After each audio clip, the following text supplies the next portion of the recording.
মধ্যপ্রাচ্যে চলমান যুদ্ধ পরিস্থিতির কারণে দেশে জ্বালানি সংকট তৈরি হতে পারে এমন গুঞ্জনে গত ৬ মার্চ থেকে তেলের অস্বাভাবিক চাহিদা বেড়ে যায়। পরে রেশনিং পদ্ধতি চালু হলেও ১৪ মার্চ তুলে নেওয়া হয়। কিন্তু আজও রাজধানীতে তেলের জন্য দীর্ঘ লাইন আর ঘন্টার পর ঘন্টা অপেক্ষা চালকদের। তেল নেওয়ার জন্য আমরা আধা ঘন্টা লাইনে দাঁড়ায় আছি। এতে আমার অফিসে ৯টায় হাজিরা হওয়ার জন্য আমার বিঘ্ন সৃষ্টি হয়েছে। ভাই অনেক খারাপ লাগতেছে। আজকে অফিস ছিল আমার 10টায়, অফিস 10টায়, মনে হয় না আমি 11:30টার মধ্যে যেতে পারবো গুলশানে অফিস। না, ঢাকায় তো চলতে পারতেছি না, আর বাড়িতে কিভাবে বাইক নিয়ে যাবো।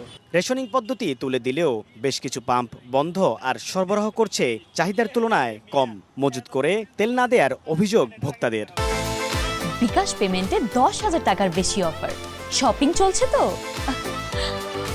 তেল প্রচুর রয়েছে এখানে, আসলে পাম্প মালিকরাই এই গ্যাদারিং সৃষ্টি করে মানুষকে জনদুর্ভোগে ফেলছে। বেশিরভাগ ম্যাক্সিমাম পেট্রোল পাম্পে আপনার বন্ধ, তেল নাই। দুই একটা পেট্রোল পাম্পে যাও পাচ্ছি, কিন্তু সিরিয়াল ধরে অনেকক্ষণ দাঁড়াইতে হয়। রোজার দিনে আসলে এটা কাম্য না।